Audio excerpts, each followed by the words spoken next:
Alléluia. On va lire Hébreux 9, versets 16 à 17. C'est très important ce texte. Amen. Hébreux 9 à partir du verset 16. 16 et 17. Là où il y a un testament, oui, il est nécessaire que la mort du testataire soit constatée. Soit constatée. Il faut bien écouter, hein? Oui. Un testament, en effet, oui, n'est valable qu'en cas de mort, puisqu'il n'a aucune force tant que le testateur vit. Donc on nous dit qu'un testament qui établit une alliance n'est valable qu'à la mort du testataire. Tant que celui qui a fait le testament et qui a établi les clauses de l'alliance vit, ça n'a pas d'effet. Ça, c'est un point important.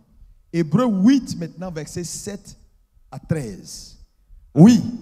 En effet, si la première alliance avait été sans défaut, oui, il n'aurait pas été question de la remplacer par une seconde. Écoutez, c'est important. Si la première alliance avait été sans défaut, ça veut dire la première alliance avait des défauts dedans. Il n'était pas nécessaire de la remplacer par une seconde. Oui, donc ici, ce que je veux que tu retiennes, c'est que la nouvelle alliance ou le Nouveau Testament n'est pas une continuité, c'est un remplacement. Il faut noter le mot remplacement. Continue. Car c'est avec l'expression d'un blâme, même d'un blâme, que le Seigneur dit à Israël, oui, voici, les jours viennent, oui, dit le Seigneur, oui, où je ferai avec la maison d'Israël et la maison de Juda, oui, une alliance nouvelle. Oui, continue. Non comme l'alliance que je traitais avec leur père. Ici donc, il prophétisait la mort de Jésus. Pour dire, je vais faire une alliance. Mais nous savons que tout de suite, on a dit, pour qu'une alliance soit établie, un testament, il faut que le testateur meure. Donc il nous disait, quelqu'un va mourir. Et puis à partir de là, une alliance sera établie nouvelle. Mais pas comme l'ancienne que j'ai établie, que je traitais avec leur père. Parlant de l'ancienne alliance, le jour où je les saisis par la main pour les faire sortir du pays d'Égypte. Donc ici, là, tout est lié. Il nous fait comprendre que le jour où Pâques a été institué, où Israël est sorti d'Égypte, a établi la première alliance. Parce que c'est là que Dieu a instruit pour que le sang soit versé et appliqué sur les linteaux. Amen. Alléluia. Est-ce qu'on peut me dire Amen? Amen. Est-ce qu'on peut dire Amen? Amen. Maintenant, allons au dernier test, qui est un test essentiel dans Matthieu 27. On va commencer à partir du verset 50. On va lire jusqu'au verset 53. Amen. Parce que ici, mon propos va toucher juste pas la crucifixion, mais quand Jésus expire, quand il meurt, c'est de ça que je vais te parler après. Oui, vas-y. Jésus poussa de nouveau un cri et rendit l'esprit. Est-ce qu'on peut dire ensemble, Jésus poussa de nouveau un grand cri et rendit l'esprit? Jésus poussa de nouveau un grand cri et rendit l'esprit. Je veux que tu dises ça avec foi. Jésus poussa de nouveau un grand cri et rendit l'esprit. C'est quand il rend l'esprit que tout commence. Parce que tant qu'il n'est pas mort, ce n'est pas possible. Le testament n'est pas établi. L'alliance n'est pas en vigueur. La Bible dit, il poussa de nouveau un grand cri et rendit l'esprit. Maintenant, quand il meurt, on va examiner tous les éléments qui ont suivi jusqu'à ce qu'on le dépose au tombeau. Continue la lecture. Et voici. Le voile du temple se déchira en deux. Le voile du temple se déchira en deux. Depuis le haut jusqu'en bas. La terre trembla. Oui. Les rochers se fendirent. Les sépulcres s'ouvrirent. Et plusieurs corps des saints qui étaient morts ressuscitèrent. Étant sortis des sépulcres, après la résurrection de Jésus, ils entrèrent dans la ville sainte et apparurent à un grand nombre de personnes. Le centenier et ceux qui étaient avec lui pour garder Jésus, ayant vu le tremblement des terres et ceux qui venaient d'arriver, furent saisis d'une grande frayeur et dirent, assurément, cet homme était fils de Dieu. Acclame bien sûr, tu vas acclamer Jésus. Continue. Continue. Il y avait là plusieurs femmes qui regardaient de loin, qui avaient accompagné Jésus depuis la Galilée pour le servir. Parmi elles était Marie de Magdala, Marie, mère de Jacques et de Joseph, et la mère des fils de Zébédée.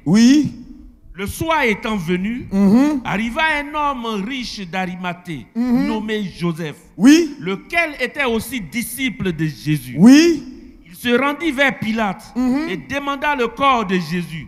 Et Pilate ordonna de le remettre. Joseph prit le corps, l'enveloppa d'un linceul blanc et le déposa dans un sépulcre neuf qu'il s'était fait tailler dans le roc. Puis il roula une grande pierre à l'entrée du sépulcre et il s'en alla. Amen. Est-ce qu'on peut dire Amen? Asseyez-vous dans sa sainte présence.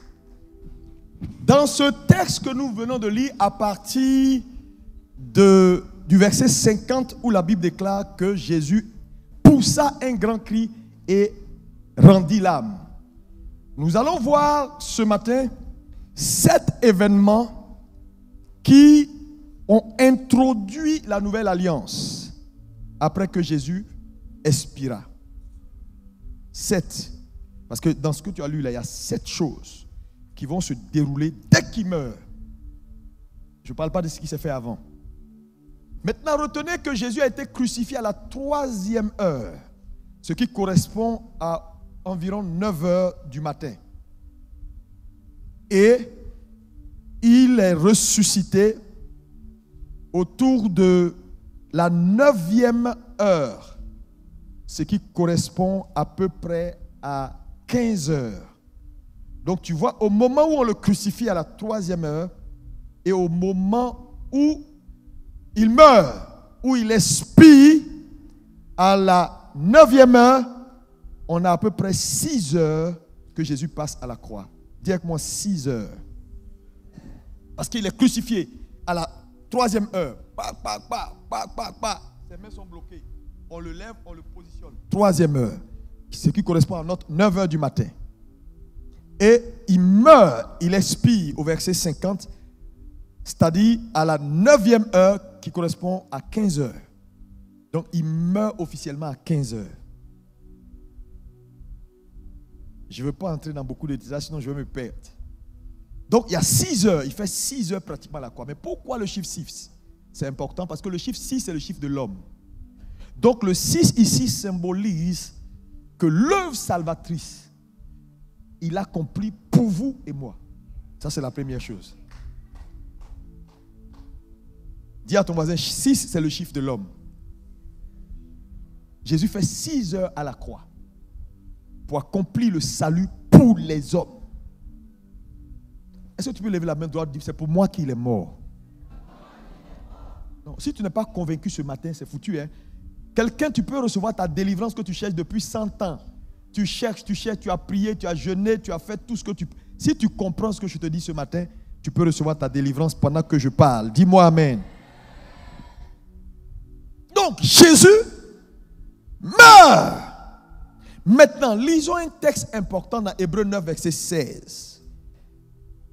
On l'a lu tout à l'heure, mais je vais reprendre parce que je veux que tu saisisses encore une fois et qu'elle soit rafraîchie dans ton esprit. Amen. Vas-y, le verset 16 et 17. Là où il y a un testament, il est nécessaire que la mort du testataire soit constatée. Un testament, en effet, n'est valable qu'en cas de mort. En cas de mort, merci. Donc ici, au verset 50 de Matthieu 27, Jésus crie et rend l'âme. Il est mort. Maintenant, nous allons faire une analyse de tous les événements. Donc, je dis à 7 que je vais te donner. Le premier événement qui survient tout de suite, quand il expire, quand il rend l'âme, la Bible dit, le voile du temple se déchire en deux, du haut vers le bas. Pas du bas vers le haut, mais du haut vers le bas, en deux. Les rochers, ça, on va le voir en deuxième événement tout de suite. Donc, numéro 1, dis avec moi, le voile du temple se déchire en deux. première implication de ça, c'est que désormais, tous les hommes peuvent avoir accès à Dieu.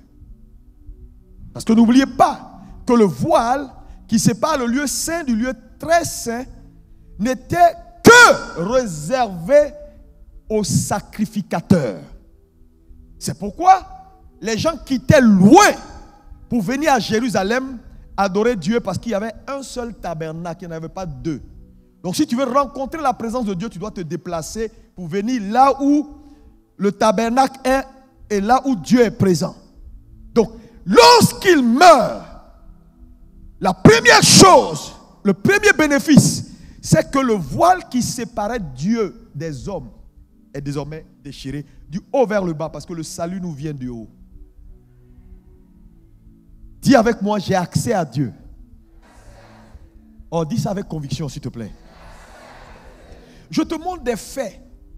Ce n'est pas de l'histoire, c'est des faits réels, documentés. Le voile se déchire. Tous les hommes peuvent désormais avoir accès à Dieu.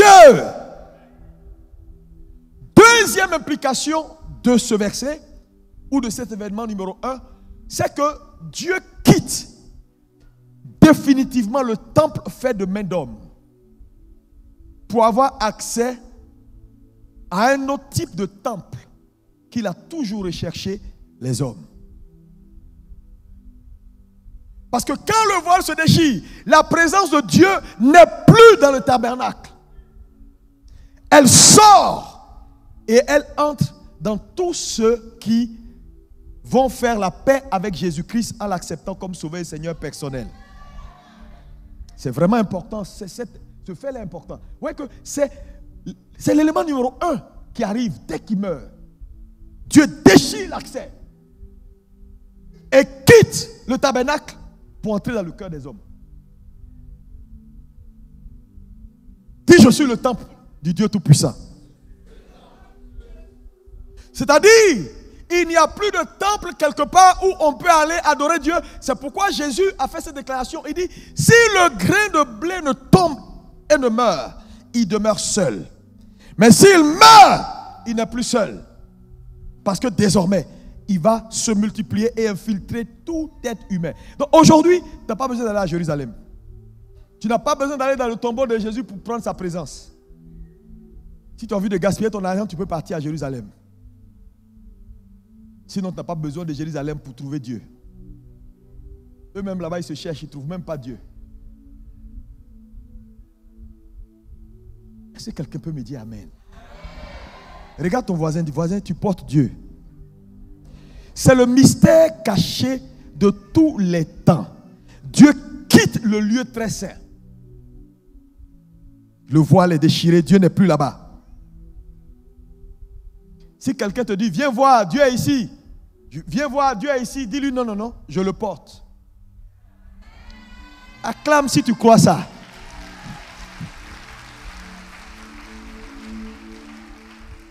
Tu sais, si vous n'avez pas cette prise de conscience ou la prise de conscience de cette vérité, vous serez manipulable, comme beaucoup de gens sont manipulés dans des églises, sont devenus comme des fous, des gars qui sont là, touche-moi, fais comme ça, mets huile ici, touche ici. Non, frère, si tu ne comprends pas ça, tu seras manipulé. Et je vous dis, les hommes sont facilement manipulables. Quand ils ne comprennent pas la vérité jusqu'à un certain niveau.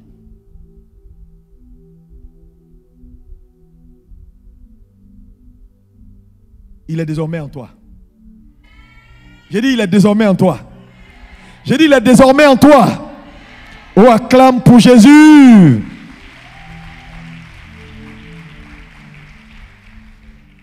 Tu as quitté. Quand on lit 1 Corinthiens 6, verset 19, la Bible dit, ne savez-vous pas que vous êtes désormais le temple du Dieu Tout-Puissant? Dis avec moi, je suis le temple. Je suis le temple. Vous voyez que Dieu quitte le temple bâti par des hommes. Jésus a dit, je le détruirai et en 3 jours, je le rebâtirai. Mais il ne parlait pas du temple physique, il parlait du temple de son corps. Donc aujourd'hui, nous sommes devenus le temple. Dieu habite les corps humains. Nous sommes des hommes incarnés. Dans la vie, il n'y a aucun homme qui n'est pas possédé. Soit tu es possédé de Dieu, soit tu es possédé du diable. Maintenant, pose la question à ton voisin, tu es possédé de quoi?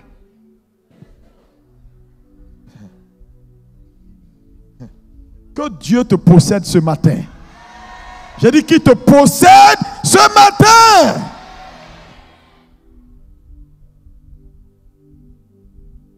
Jean 14, verset 23, il dit quoi? Il dit, Jean 14, 23, j'aime cette... Jean 14, 23. Oui. Si quelqu'un m'aime, oui, il gardera ma parole. Oui. Et mon Père l'aimera. Oui.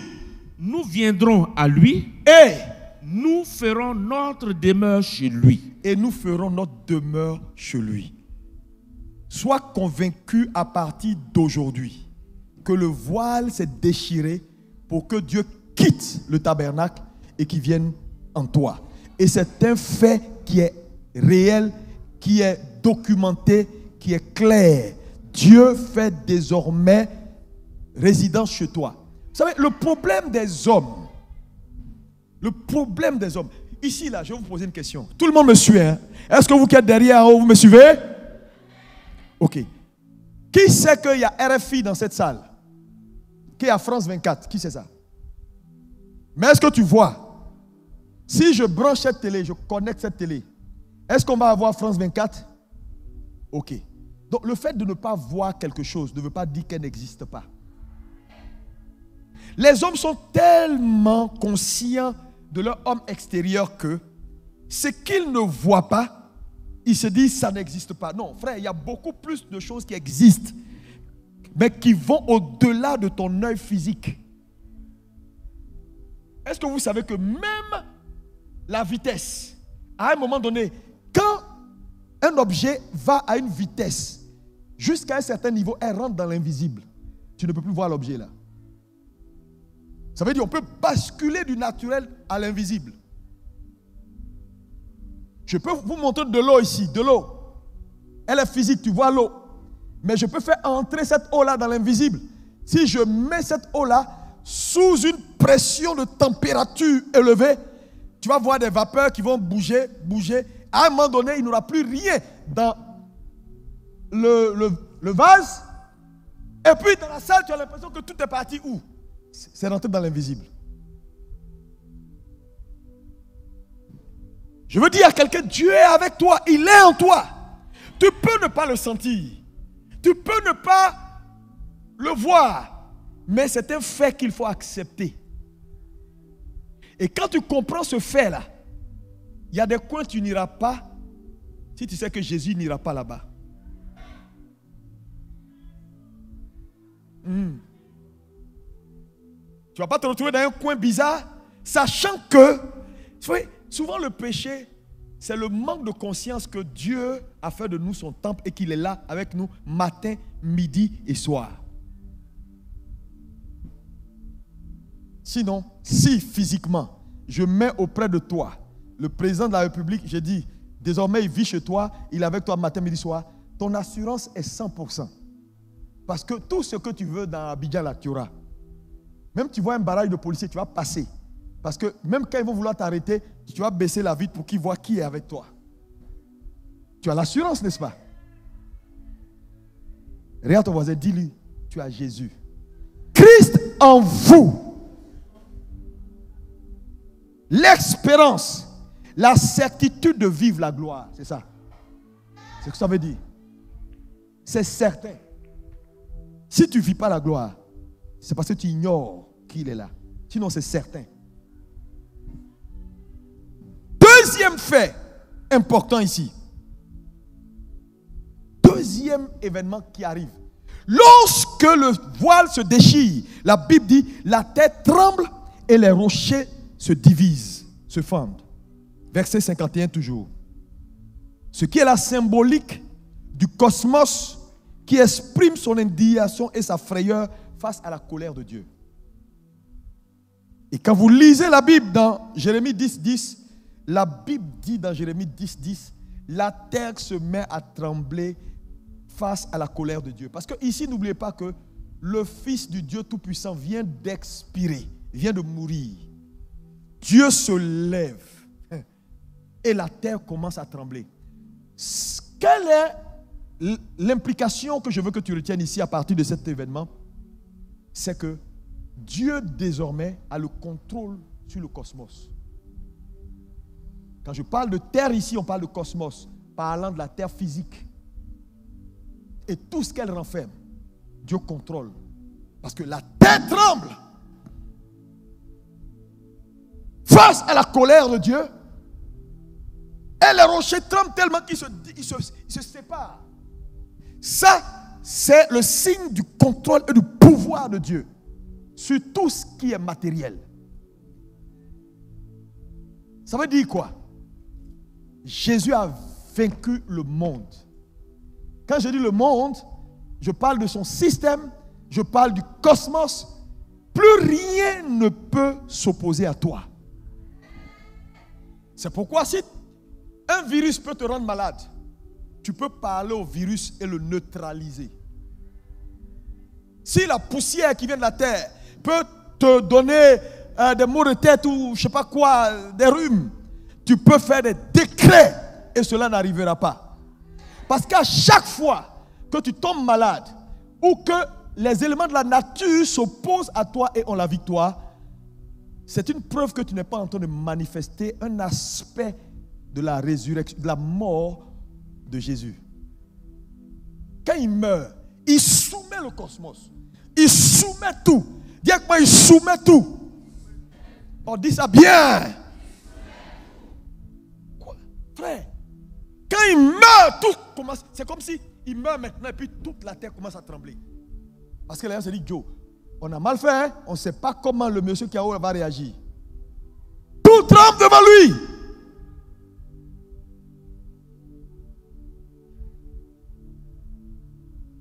Ah, je vois tout ce qui t'a résisté tomber sous ton pouvoir. J'ai dit, je vois tout ce qui t'a résisté tomber sous ton pouvoir. Jean 16, verset 33, Jésus fait une déclaration importante. Qu'est-ce qu'il dit? Dans Jean 16, verset 33. Il dit quoi? Jean 16, 33, Jésus dit: je vous ai dit ces choses afin que vous ayez la paix en moi. Vous aurez des tribulations dans le monde, mais prenez courage, j'ai vaincu le monde. J'ai vaincu. Est-ce que tu peux dire avec moi, Jésus a vaincu le monde? Jésus a vaincu le monde. Vous savez, quand Jésus parle ici, il n'est pas sûrement encore mort et ressuscité de façon physique. Mais n'oubliez pas que Jésus a été crucifié avant la fondation du monde. Donc quand lui parle, il ne parle pas de la manifestation de ce qu'il a déjà réalisé. Il puise en ce qu'il a déjà accompli. Je ne sais pas si on me suit. Hein? C'est comme j'achète une voiture chez le concessionnaire. Et puis, je n'ai pas encore la voiture. Mais je peux te parler comme si j'ai ça. C'est payé. Donc en réalité, il n'y a aucun problème que tu peux avoir qui a surpris Dieu. Dieu a pourvu avant que les problèmes n'arrivent.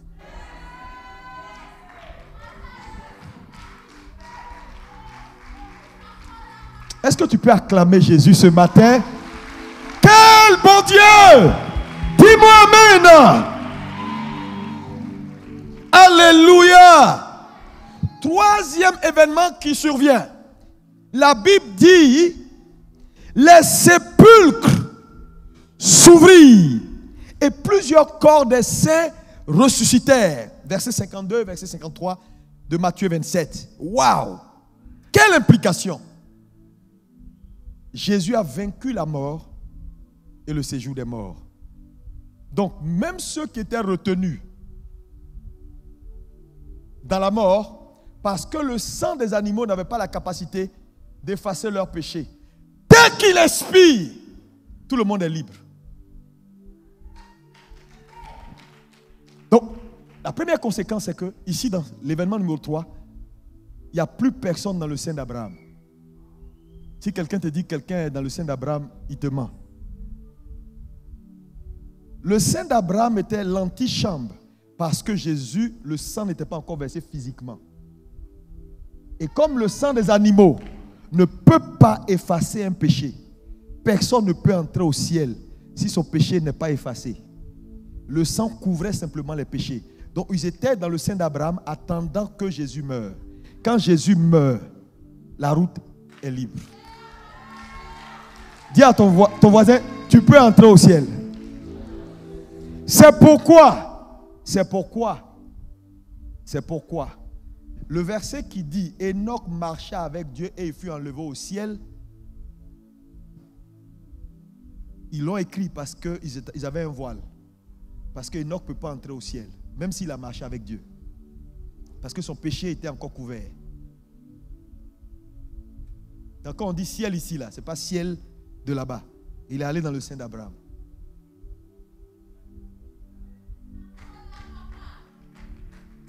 Je vois des gens réfléchir parce que toute leur doctrine depuis 100 ans est en train de tomber. Donc Enoch n'est pas allé au ciel. Il n'est pas allé au ciel. Aucun homme ne peut avoir accès au ciel si son péché n'est pas effacé. Enoch ne fait pas l'exception.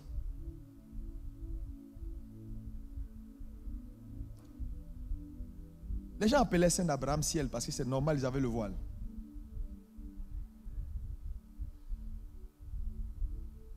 Il faut écouter et puis prendre ce qui est la Bible. Laisse les fables. Alléluia! Oh, quelqu'un peut acclamer Jésus, Jésus, Jésus, Jésus. Jésus est bon! Jésus est bon! Jésus est bon! Là, toi, tu peux aller au ciel direct. Il n'y a plus de problème. Donc, même l'histoire de Lazare, quand Jésus nous raconte l'histoire de Lazare, c'est pour nous dire que, vous voyez, c'était l'antichambre. Où tous ceux qui ont cru en moi, ceux qui ont mis leur confiance en moi, allaient attendant. La Bible dit quand il meurt, les saints se promènent dans la ville. Et on peut voir Élie, on dit, voilà le gars, mais voilà Josué. Mais imagine-toi, ça doit être quelque chose d'effrayant. Hein? Des gars qui ont vécu, tu les vois maintenant dans la ville, la technologie a changé, ils regardent les trucs, et puis ils sont là, attendant d'aller avec Jésus vers le ciel. Waouh! Ah, ce Jésus-là, il est bon, hein? Et toi, aujourd'hui, tu n'as pas besoin de l'antichambre. C'est pourquoi le purgatoire n'existe pas. Si tu meurs en Christ, tu vas directement au ciel. Parce que le sang de Jésus parle plus fort que le sang des animaux. Dis-moi amen. Dis-moi amen. Dis-moi amen. Alléluia. Ce troisième événement est très important. Lis-moi Colossiens 1, verset 18. Colossiens 1, 18. Qu'est-ce qu'il dit? Waouh! Colossiens 1, 18. Il est la tête du corps de l'Église. Il est le commencement, le premier-né d'entre les morts. Regarde ici. Le premier-né d'entre les morts. Cet événement est important. Hein. Ce que je suis en train de te dire est très important. Hein. Les morts qui ressuscitent là, ce n'est pas qu'une résurrection. Le mot résurrection, elle peut être corporelle, elle peut ne pas être corporelle. Un chrétien qui naît de nouveau ressuscite. Tu sais ça? Parce que ton esprit est mort à cause du péché. Quand tu nais de nouveau, c'est une résurrection, mais seulement spirituelle. Quelqu'un fait comme ça? Donc quand on dit il est le premier né d'entre les morts, il faut bien écouter le français. La Bible est en train de dire Jésus-Christ est le premier à quitter la mort pour revenir à la vie. C'est-à-dire il vivait, il est entré dans la mort et il est le premier à quitter la mort pour entrer dans la vie. Le premier d'entre les morts, c'est-à-dire depuis Genèse, aucun homme n'est né d'entre les morts. Il y a eu des résurrections dans la Bible parce que je vois des gens en train de réfléchir pour dire, pasteur, tu as oublié que Lazare a été ressuscité. Tu as oublié que lui a... Non, ce sont des résurrections corporelles. Il y a une différence entre une résurrection corporelle et une résurrection du esprit, âme et corps. Eux, ils sont morts. Leur esprit n'a pas été associé dans la mort. Jamais. Jamais de la vie. Donc, quand un homme meurt et que son esprit n'est pas encore sauvé, il est le seul à faire le chemin contraire. C'est pourquoi on dit qu'il est le premier né d'entre plusieurs frères. C'est le même né là. Né d'entre les morts. Parce que quand il entre, tous les anciens qui nous ont précédés dans la foi sortent avec lui. Et il est le premier né d'entre plusieurs frères. Parce qu'en réalité, quand il quitte la mort spirituelle pour entrer dans la mort ou dans la vie spirituelle, nous on est à sa suite. Ça veut dire quoi? Ça veut dire que Jésus est le premier à passer de la mort spirituelle à la vie spirituelle. La nouvelle naissance là, le premier à expérimenter la nouvelle naissance, ce n'est pas toi, c'est Jésus. Mais oui, s'il ne naissait pas de nouveau, il n'y a pas quelqu'un ici qui peut naître de nouveau. C'est-à-dire un esprit qui est régénéré. Parce que quand le péché frappe son esprit, n'oubliez pas que Jésus est mort spirituellement. Parce qu'aucun homme ne peut mourir physiquement s'il n'est pas mort spirituellement. C'est pourquoi il crie sur la croix, Père, Père, pourquoi m'as-tu abandonné? Parce que le Père quitte Jésus à cause du péché. Il est devenu péché. Donc il est devenu comme l'imam et le païen dehors. Donc il sent que Dieu est parti parce que Dieu ne peut pas supporter le péché. Donc il est spirituellement mort. Donc quand on l'enterre, il ressuscite et son esprit naît de nouveau. Donc ce qu'il explique à Nicodème là, il a expérimenté ça. Romains 8, 29. Romains 8, 29. Ceux qu'il a connus d'avance, il les a aussi prédestinés à être semblables à l'image de son Fils, afin que son Fils fût le premier-né entre plusieurs frères. Le premier-né entre plusieurs frères. Les frères ici, c'est vous et moi.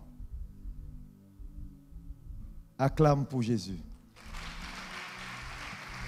Quatrième fait, événement qui suit. La Bible dit, lorsque les morts sortent, l'événement qui suit tout de suite, c'est un soldat va venir. Mais cet événement-là, on ne le trouve pas dans Matthieu. C'est-à-dire, après l'événement des sépulcres là, il y a un événement qui suit, mais on ne trouve pas ça dans Matthieu, on le trouve dans Jean 19, versets 33 et 34. Oui. S'étant approché de Jésus, oui, et le voyant déjà mort, il ne lui rompit pas les jambes. Ils étaient venus pour casser le pied de tous ceux qui étaient à la croix là. Ils ont cassé pour les autres. Et puis quand ils ont vu que Jésus était mort, ils ont dit, oh, laissons ça. Mais en réalité, ils accomplissaient l'écriture. Continue, oui. Mais des soldats lui perça le côté avec une lance. Un des soldats, au lieu de partir, il va prendre une lance. Et puis pendant que les autres s'en vont, il va percer le côté de Jésus. Et puis la Bible dit quelque chose va se passer. Et aussitôt, il sortit du sang et de l'eau. De l'eau et du sang va sortir. Quelle est la symbolique? Oui, vas-y. Celui qui l'a vu en a rendu témoignage. Vous voyez? Donc il perce, il y a l'eau et le sang qui sortent. Cet événement est très important. Parce qu'on est en train de dire, il est mort. Quels sont les événements majeurs qui suivent? Donc tout de suite, ce soldat-là, en perçant le côté, fait quelque chose de très important. N'oubliez pas, vous qui êtes les femmes qui avez déjà enfanté, que l'enfantement vient toujours avec de l'eau et du sang. Quand la poche se rompt, il y a l'eau et le sang. Quand Dieu décide de faire à Ève, à Adam, une épouse, il prend sur le côté. Dieu s'apprêtait à donner à Jésus une épouse. Elle devait naître. Donc quand le soldat perce le côté, c'est la naissance de l'église. Le sang, comme une femme qui pousse, la poche est percée, le sang et l'eau sortent. Et du côté, comme Ève, la côte de l'homme, l'église, la côte de Christ.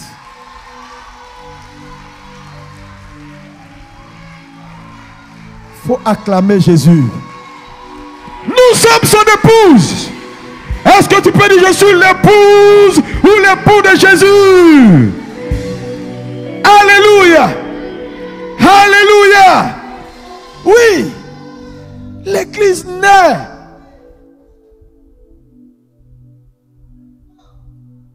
Frère, tu n'es pas n'importe qui, hein? Nous sommes. C'est pourquoi il nous appelle mon épouse. Et il vient chercher son épouse. Il vient chercher son épouse. Ta femme là, c'est ta cote, non? Lui aussi, sa femme là est sortie de son côté. Mais en fait, il ne savait pas ce qu'il était en train de faire. Cet événement est puissant. Nous sommes désormais nés de Dieu. Nous sommes l'époux et l'épouse. C'est pourquoi Dieu ne permettra pas. Vous savez, de la même façon qu'un homme qui aime sa femme la protège. Ah, j'ai dit, s'il y a un sorcier qui dit il peut finir avec toi, il va trouver ton époux sur son chemin. Non, non. Vous savez, une femme qui est fière de son mari, elle fait le malin et puis quand tu viens, elle se cache derrière son mari. Parce que la femme porte toujours le nom de son mari. Quand tu te maries là, ton nom se perd au profit du nom de ton mari. C'est très important. On ne peut pas jouer avec toi. Tous les démons qui ont joué avec toi, c'est ton ignorance. Attends, Madame Aliko Dankote là, elle est quelque part, mais elle porte le nom de l'homme, l'Africain le plus riche. Quoi? Qu'elle marche comme ça, on dit Madame Aliko Dankote. Quand quelqu'un est roi, c'est son sang. Mais la femme peut ne pas avoir le sang royal. Mais l'amour de l'homme pour la femme, en la choisissant d'être sa cote, elle rentre automatiquement dans la lignée royale. On l'appelle la reine. Pourtant, ses parents étaient esclaves. Je prophétise, quel que soit de là où tu es sorti, les braku maris, brakato parando paria masaka. Hey! Que ce que Jésus est t'affecte au nom de Jésus. Je dis ce que Jésus est t'affecte au nom de Jésus. Reçois les bénéfices de sa position. Ah, de l'honneur, de la grâce, de la gloire que Dieu lui a donné. À partir d'aujourd'hui, quiconque te touche a touché Jésus. On ne peut pas toucher impunément un enfant de Dieu. My God, my God. Tu sais, je te dis, à un moment donné, tout dépend de ce que tu sais. Parce que ce qu'un homme sait, aïe, aïe, est-ce qu'il lui confère l'autorité, le pouvoir? Tu sais, je vous dis, le pouvoir, c'est pourquoi la Bible dit, tant que l'héritier demeure enfant. Parce qu'un enfant, il ne sait pas. Il ne diffère rien d'un esclave. Parce que ce sont les sachants qui possèdent le pouvoir. Les sachants. Le pouvoir est quelque chose de mystérieux. Quand tu sais, automatiquement, tu entres dans le pouvoir. C'est pourquoi les hommes conscients et qui savent, frère, ils sont dangereux. Ils sont dangereux. Il y a un pasteur qui rendait un témoignage, il dit, un jour, quelqu'un lui a volé. Et il disait, les gens ne savent pas que moi, on ne me vole pas. Mais tu sais, il est enfant de Dieu. Hein? Mais la phrase que je viens de dire là, ce n'est pas tout le monde qui peut prononcer ça. Ce sont les sachants. Il dit, moi, on ne me vole pas. J'ai demandé à mes collaborateurs, qui m'a volé? Personne n'a parlé. Il dit, je lui ai dit, allez. Après quelques minutes, on m'appelle, on dit, il y a un accident grave, il y a un de tes collaborateurs qui est mort. Et puis il a commencé à pleurer. Il dit, mais pourquoi il ne m'a pas dit que c'est lui qui a volé? J'ai dit, on ne me vole pas. Il y a des hommes, j'ai dit, les sachants, que Dieu, c'est pourquoi Paul priait pour les gens pour dire que Dieu ouvre tes yeux, qu'il illumine ton intelligence, afin que tu saches, que tu comprennes ce que tu es devenu. Je dis, la maladie est illégale. Les démons sont des squatteurs, ce sont des sans-papiers. Et un sans-papier, il ne doit pas demeurer sur un territoire. C'est ce que la loi dit. Tout démon autour de toi, tu les chasses. Aïe, aïe, aïe. C'est-à-dire, tu leur dis, je vous donne 2 secondes avant que je me fâche. Quand tu ouvres les yeux, ils sont tous partis. Il y a des gens, je parle, ils me regardent comme un extraterrestre. C'est de toi que je parle.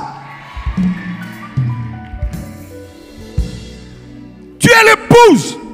Est-ce que vous savez, une épouse, regardez ce qu'Esther a fait à l'autre là, le voyou là, comment il s'appelle? Aman. Tu es épouse ou tu n'es pas épouse? Tu as droit de vie ou de mort. Tu parles à ton mari. Il y a des têtes qui peuvent sauter. Aïe, aïe, aïe, aïe. Oh Seigneur, Seigneur. C'est comme une épouse qui ne sait pas qu'elle est épouse. Et puis pour un tout pour entrer dans la chambre conjugale, je peux entrer, je ne peux pas entrer, je peux manger. Tu sais, ta femme n'a pas besoin de te demander autorisation pour prendre ton argent. Si elle te demande autorisation, tu sais que tu es un mauvais mari. Elle entre dans ton tiroir, elle l'ouvre.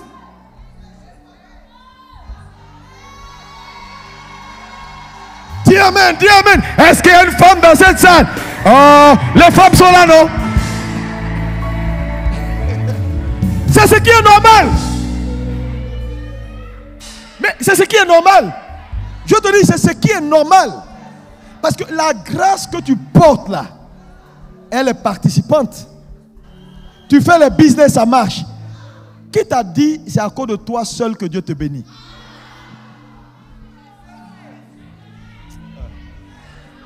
Pour prendre, tu entres, tu prends. Tu n'as pas volé. Fouille ses poches et puis prends pour toi. Dis amen. C'est quelle affaire de chacun à son argent? C'est pas chacun à son argent. Prends pour toi, dis amen.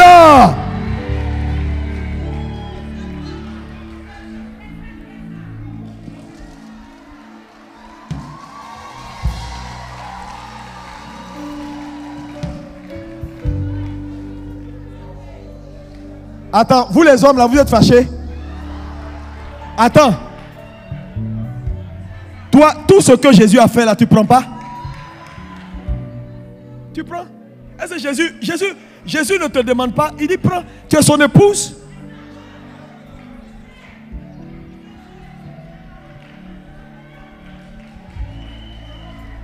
Écoutez-moi bien. Pour toi là, toi femme là, ton argent là, tu apportes ça quand tu veux, comme tu veux, c'est tout.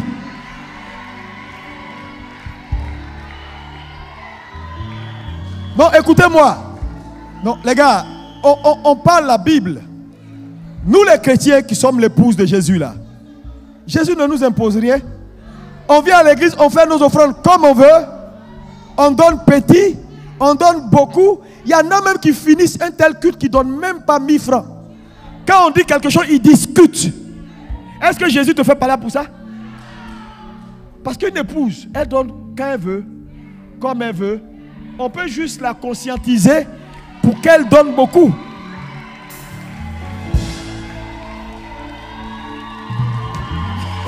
Hey! Est-ce que les épouses sont là? Alléluia!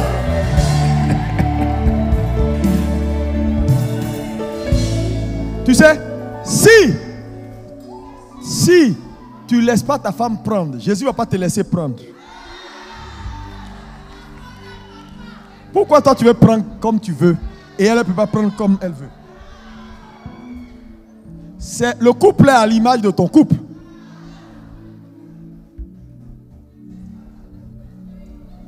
On dit non, elle ne touche pas mon âme, elle va toucher. À partir d'aujourd'hui, elle touche. S'ils ne veulent pas que tu touches, il faut leur dire, il y a un autre là-bas en haut là. Lui aussi ne va pas te laisser toucher.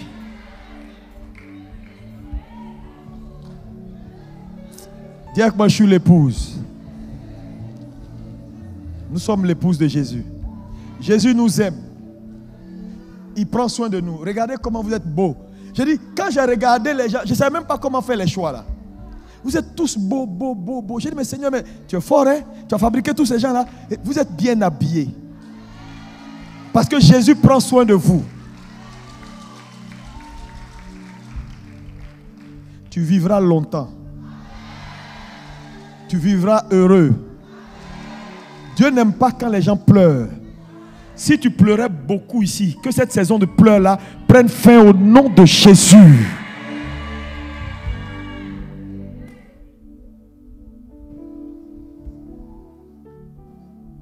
Tu es une femme, je te dis la vérité, bats-toi dans la vie pour ton épanouissement personnel. Sinon, si ton mari a ça, tu as ça.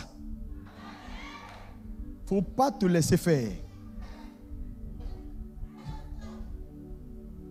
Il ne veut pas, où il garde son argent là? Il va, tu sais, les femmes là, elles savent tout parce qu'elles ne savent pas où tu gardes ton argent. Tes histoires, tu mets là, tu dis non, il n'y a rien, il n'y a rien. Elle sait. Tu enlèves tout, tu dis, ah, je ne sais pas, il y a une souris qui est passée par ici.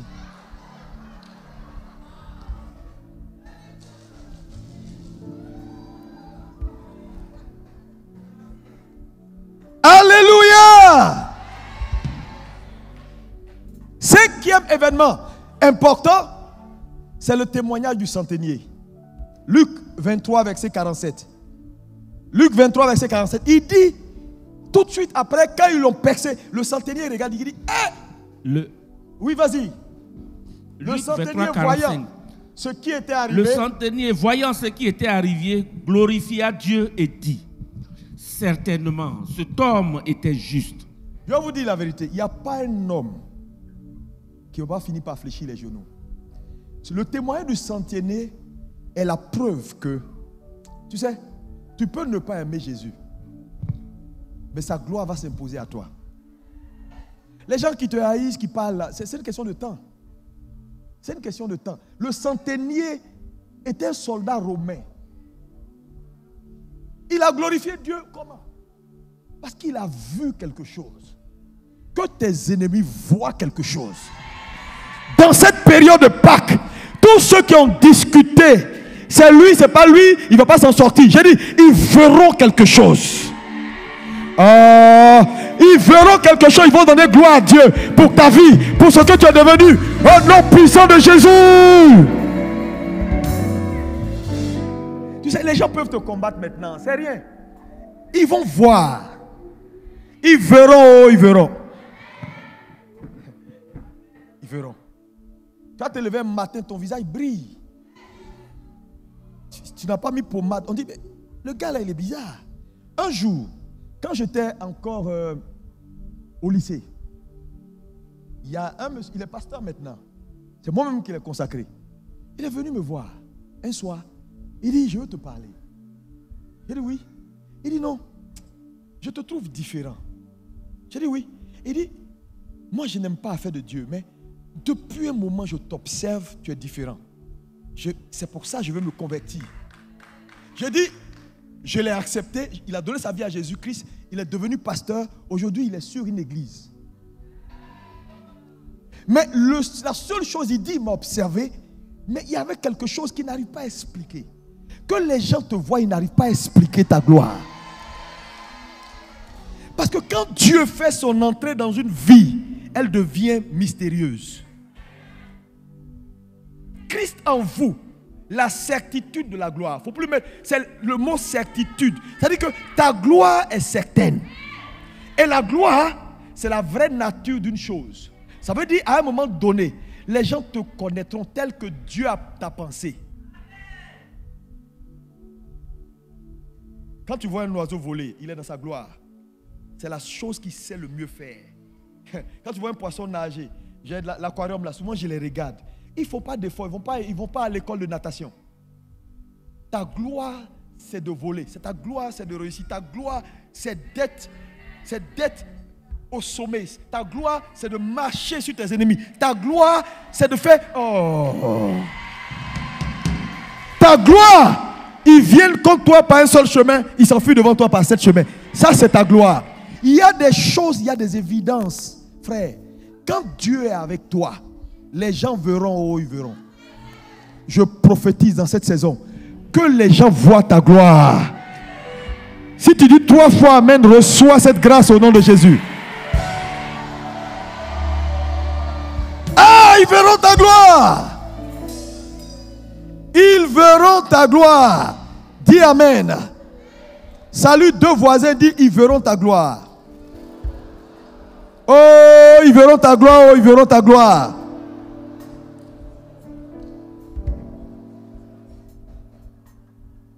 Jésus-Christ, le Dieu véritable. Allons vers la fin. 6e événement. 6e. Quand Jésus meurt, le centenier voit la gloire. La 6e chose, c'est que la croix sur laquelle Jésus est, la croix sur laquelle Jésus est, devient une symbolique après sa mort. C'est-à-dire, la croix qui servait à tuer les brigands, qui était un élément de honte, quand il meurt, n'est plus un élément de honte. Elle devient le symbole de la foi. Ça veut dire quoi? Ça veut dire, frère, et je te lis un verset. Prends 1 Corinthiens 1, verset 18. Rapidement, lis-moi ça. La prédication de la croix est une folie pour ceux qui périssent. Mais pour nous qui sommes sauvés, elle est une puissance de Dieu. Mais en quoi quelque chose qui n'était rien, qui servait à punir, quand on voit la croix, on dit « Ah, ça c'est pas bon », devient une puissance. Ça veut dire que la mort qui s'opère sur la croix n'est pas qu'une mort. Elle transforme quelque chose qui était vil, qui n'avait aucun sens, que personne ne voulait, en quelque chose dont tout le monde court après aujourd'hui. La croix devient la symbolique de la puissance. Donc quand on te dit maintenant, on te prêche l'évangile, on te prêche la croix. On dit la puissance de la croix. Parce qu'à la croix, quelque chose s'est passé. Mais avant sa mort, cette croix n'avait pas cette puissance. Dès qu'il meurt, la croix devient l'élément qui fait quoi? Qui sépare l'humanité en deux. Tu ne peux plus dire une seule date sur la terre des hommes sans avant ou après Jésus-Christ, mort et ressuscité. Aujourd'hui est dimanche 20 avril 2025, après Jésus ou après la croix.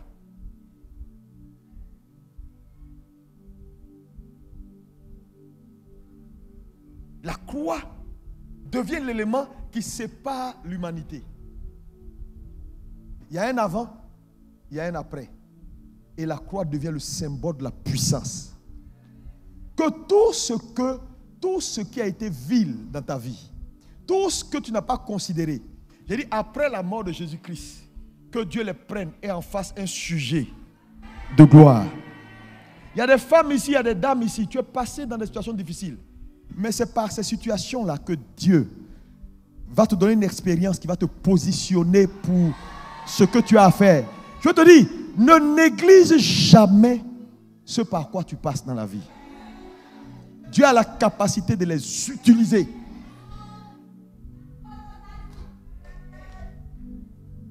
Tu auras un témoignage. Quand tu vas parler aux jeunes filles pour leur dire, voilà comment ça se passe là. Frère, il y a parole, il y a parole. Parce qu'une parole qui n'est pas soutenue par une expérience, elle ne vaut rien. C'est ce que tu as vécu qui donne force à tes paroles. C'est pourquoi quand on dit dans le nom de Jésus, tout genou fléchit, ce n'est pas juste le nom. Le nom porte une expérience. Le nom porte une œuvre. Le nom porte une capacité. Le nom porte quelque chose que Dieu utilise les expériences dans lesquelles tu es passé. Tu sais, Satan est un comédien. Il croit qu'il est en train de te faire du mal. Non, non, non, non, non, non, non, non. Dieu va l'utiliser. J'ai dit, Dieu va l'utiliser. S'il savait qu'en mettant Jésus sur la croix, aujourd'hui, la croix serait devenue le message le plus puissant de l'humanité, il n'aurait jamais mis Jésus sur la croix. Oh, jamais. Jamais. Jamais. Jamais. La croix est devenue le message. Tu prêches l'évangile sans la croix, tu es passé à côté. Ah, il y a des expériences dans lesquelles tu passes maintenant là. Ça peut être douloureux, hein. Fais confiance à Jésus. Fais confiance à Jésus. Fais confiance à Jésus. Ne perds pas espoir. Ne laisse pas l'expérience te tuer. Tire profit de l'expérience.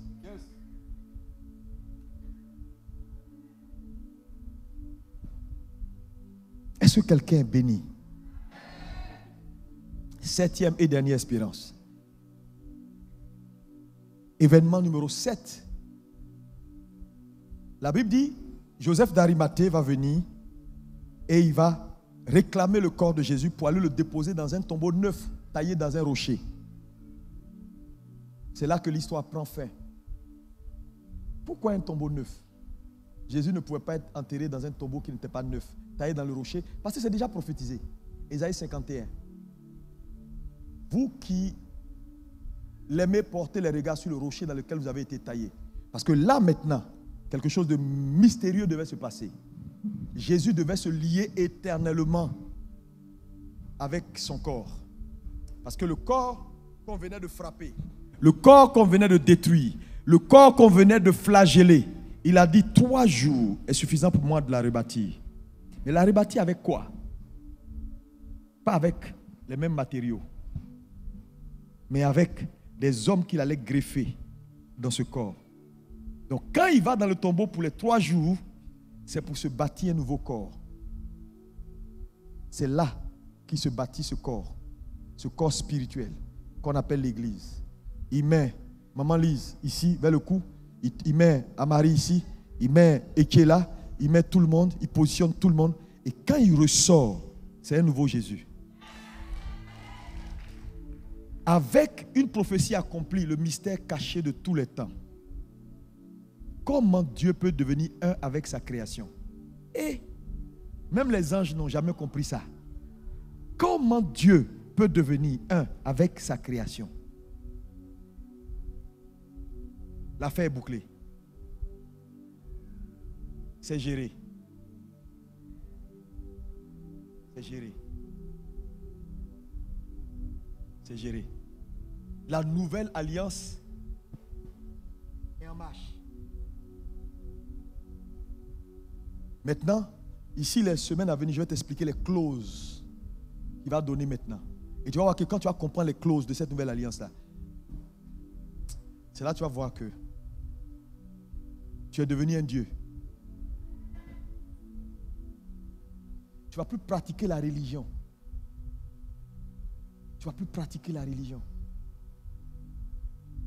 Parce que le christianisme, ce n'est pas une religion. C'est une identité. C'est un style de vie. C'est une position que Dieu nous donne. Tu n'es pas n'importe qui. Tu vas chez toi, rentre chez toi, regarde les choses. Comme un Dieu qui regarde les choses. N'aie plus peur. La peur du lendemain, non. Parce que vous savez, la foi d'un homme. Est-ce que vous savez que, je ne sais pas s'il faut en parler parce que je ne vais pas avoir le temps d'expliquer. Est-ce que tu sais que l'esprit de la foi est plus puissant que l'onction, que tout?